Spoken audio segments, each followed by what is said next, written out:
Hello creeps! Andy here, and today I'm going to tell you my top favorite thriller books of all time. Now, I'm kind of a hater of thriller books. I'm kind of hard on them. I feel like a lot of times they let me down. They're a little predictable, or sometimes they have some plot holes that I can't get past. But these are books that have definitely impressed me in one way or another, and I've never done my favorite thriller books before. So, as always, let me know what your favorite thriller books are. Give me all your great suggestions, and let's just jump on in. I'm not going to go in any particular order, but I am going to save my last three favorites for the last ones. So let's start with a very popular author. This is Lisa Jewell's None of This Is True. This was the first Lisa Jewell book that I ever read, and automatically I'm like, I get the hype. I get why she's one of the best. And this is one of the best thriller books that I have ever read. So this is about two women who end up at the same restaurant, both celebrating their same birthday, their 45th or whatever birthday. And one of them is kind of lonely and sad, and she's with her husband, and she's watching this other woman who's clearly very successful, very loved, surrounded by friends, and she begins to get very envious of her. She finds out that her name is Alex, and she runs her own podcast, and a lot of the stories that she tells are about women. So one day, our other main character, her name is Josie? Yeah. Josie approaches Alex and she says, "Hey, I hear you do podcasts. Would you like to hear my story and maybe do a podcast about me?" At first, Alex is pretty hesitant. She's like, "I don't know about this. I just met you." But the more her and Josie keep hooking up and the more she keeps hearing a little bit more about her past, she decides to invite her on over and have her on her podcast. And things don't turn out exactly as she would hope. The thing that I really like, well, one is none of this is true. So you know that from the title, you can't really trust anything that's going on in the story. So I did like that aspect. But then also Josie really felt like a real person to me. I think a lot of time in horror and thriller books, a lot of negative characteristics of people can be amplified and exaggerated, and it didn't really feel like that with Josie. She really felt like, honestly, she felt like somebody that I met in college. That kind of freaked me out. Anyway, she really did feel like a real person to me, and it felt like a story that could genuinely happen. And for that, I really like this book. I got the whole Lisa Jewell hype from reading it, and I do think that is my favorite. However, I have read quite a few of her books since then. Then She Was Gone is kind of more of a sad story about a woman whose daughter goes missing, and it takes a really long time to kind of figure out what happened. I Found You. This is different stories, different timelines of stories that happen at this, I don't know if it's a beach or a lake or someplace with water, but this one was, I think, my second favorite. And then you have The Family Upstairs, which is kind of cult-like family drama kind of story. So anyways, I think I have really enjoyed all of Lisa Jewell's books. The only one that wasn't my favorite was The Night She Disappeared. But other than that, everything that she's written has really entertained me. Next up, I think Lucy Foley's The Midnight Feast definitely earns a place on my list. First of all, I think it's one of the most beautiful thriller book covers ever. A lot of book covers are kind of like this, where they're just florally, and that's fine. There's nothing wrong with it. But something like this really stood out, and I saw a lot of people when this book came out talk about how beautiful the cover was. So this is about a woman who has renovated this house and is making this fancy resort in this town. The town isn't too happy about it. It's kind of a smaller community, and this person has cut off trails because they're on her property, trails that everybody in the town uses to get down to the shore. And so people aren't very happy with her. But it is opening weekend for her fancy little retreat, but unfortunately, there is a body that ends up being discovered. And on top of that, there's also some people from this individual's past who kind of sneak on in to her opening weekend as well. So the thing that really impressed me the most about this book was you have multiple timelines, you have multiple perspectives. It's definitely a more complex book than a lot of Lucy Foley's other books. There's also some folk horror in there as well, which I really liked, and I feel like a lot of these books, there is a bit of horror too. But with Lucy Foley books, I've read her other works. I think The Guest List was my second favorite behind that one. It's about a couple who gets married on an island and someone ends up dead. The Paris Apartment, this is about someone who goes to stay in an apartment and all the neighbors are acting weird and she's trying to figure out why. And then you have The Hunting Party. This one was fine. It's about this group of friends that goes away on a vacation and one of them ends up dead. But the thing that I find most impressive about this is you could really see how much her work has changed since a book like this. This is kind of a bare bones, typical run-of-the-mill thriller book, and this one definitely felt like something special, something different, and something a lot more complex. And so I've been, again, anxiously waiting since that one came out for another Lucy Foley book, which we will be getting near the end of the year. So I'm excited about that.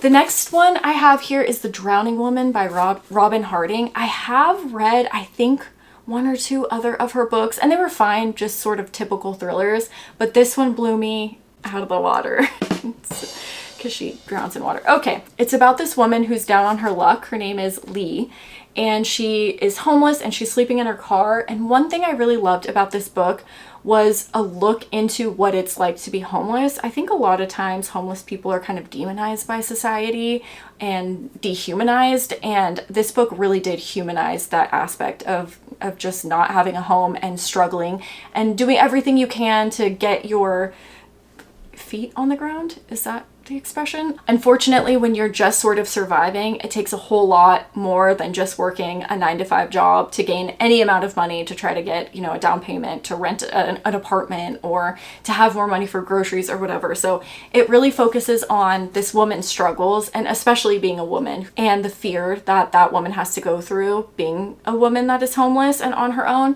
So I really loved that about the story. So anyway, Lee, she's homeless, and yes, she's there because she made some bad decisions, but I don't think that anybody deserves to not have a home, to not feel safe. So anyway, so she ends up going and sleeping at this fancier neighborhood by the beach to feel a little bit more safe. And one morning she finds a woman drowning, so she saves her, and the woman becomes pretty irate, and she says, you know, I didn't want to live. And they kind of form some sort of friendship. And you find out that this woman, what's the other girl's name? Hazel. You find out that Hazel is very rich. She lives in this big fancy house, but her husband is very overbearing, and she's kind of a prisoner in her own home. So I really love also that dichotomy between the two characters of this one woman who just needs money and is so envious of this other woman for having it, but it's that money that shackles that other woman. There's more to do with the story, but those are the aspects that I really liked about that one. All right, next up, we do have some Blake Crouch. Do I think that these are more sci-fi than anything else, you guys? But are these in the thriller section at my Barnes & Noble? Also, yes. Dark Matter is about this man who gets abducted, and when he wakes up, his life is completely different. His wife isn't the same. He doesn't have a kid. He has a different job. Instead of just being a teacher, he wakes up as this scientist, this genius scientist who's being praised for his work. And so you're kind of left contemplating what's more important, your family and your home and everything that you've built, or having all your dreams come true and being this genius scientist that everybody adores.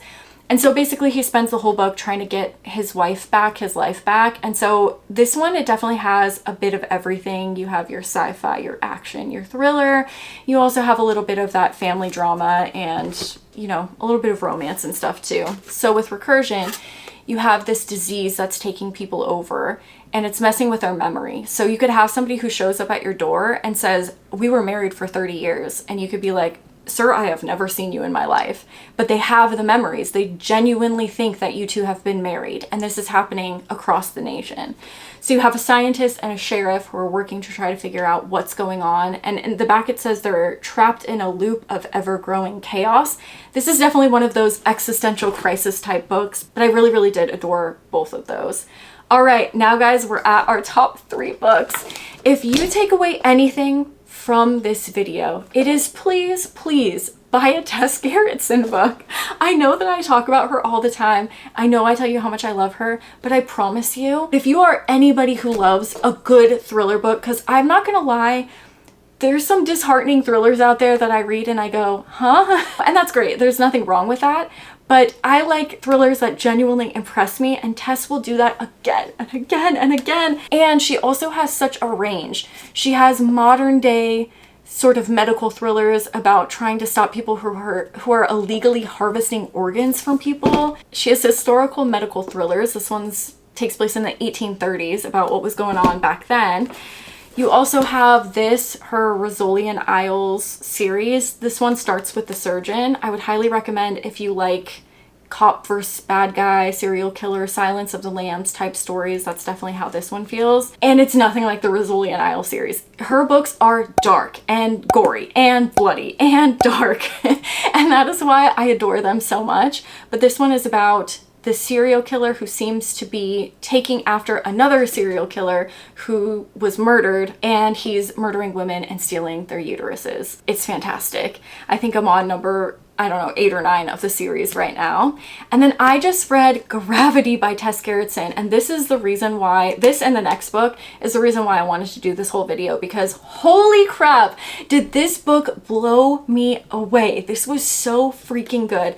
And these books were written 20 years ago, and I think something really impressive about her is her books still feel so modern. And I think unfortunately that's just kind of because things don't change. A lot of social commentary and political issues and things like that are still very much relevant today, even maybe more so than they were back then. So that is kind of a shame. But yeah, all of her work just feels so fresh and new, even though it's 20 years old. It's very impressive.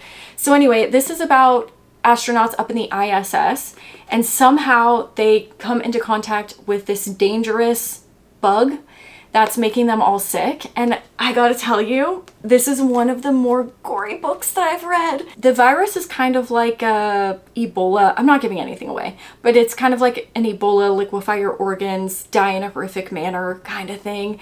And it is graphic, to say the least. I'm talking bodies exploding, heads splitting open, nasty stuff. There were times in this book where I thought, you know, I'm gonna set this down for a little while. It gets bloody. And I've told you guys before, she used to be a physician, so I'm assuming that all of the medical description in here is quite accurate. But for somebody who typically writes medical thrillers to kind of dip her toe in sci-fi, oh my goodness, she just knocked it out of the park.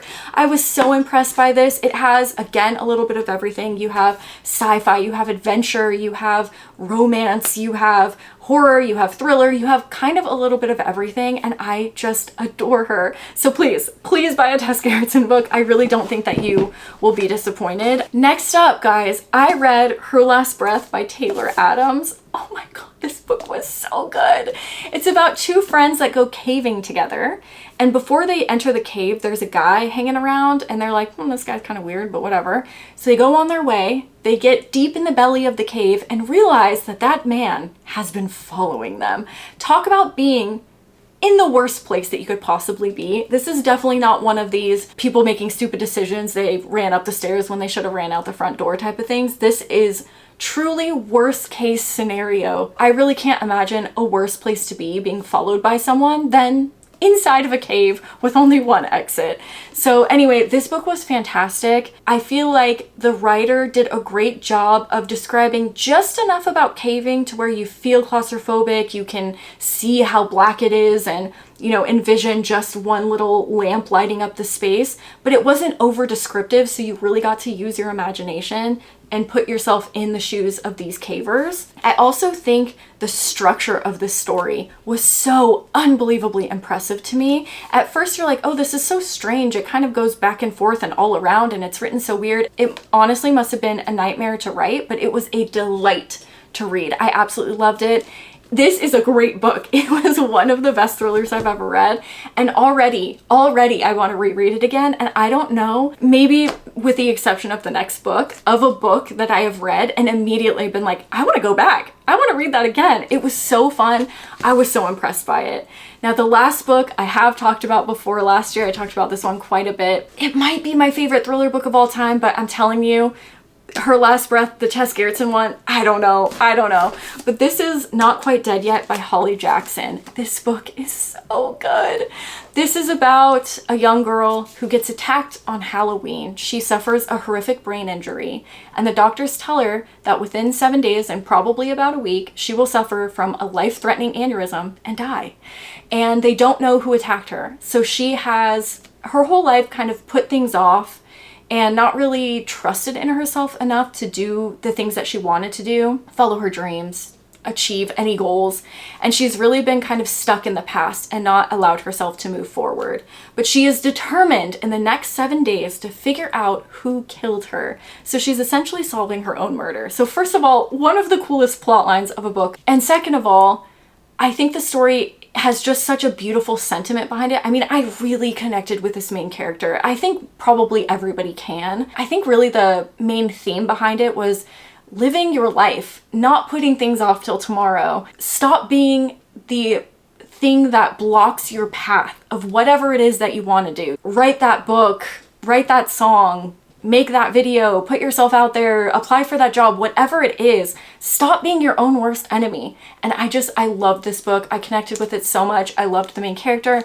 It's funny, it's sad, it's again got a little bit of everything in it. You've got, you know, her going around and following clues and figuring things out slowly. It's got some family drama and relationship issues, and it's just, I thought, a really cool fucking book. And since this has been written, I have patiently been waiting for Holly Jackson to drop another adult thriller, because I believe she's written YA novels before, but I think this was her first adult thriller book. Anyway, that one just blew me away. I absolutely adored it. I adore all of these books. I know I can be really hard on thriller books. It takes a lot to just impress me with thrillers, but I will say when you do find a good one like these books, it really does blow me away, and I really do feel like I'm there with these characters, you know, in space, in a cave, fighting to find my own killer.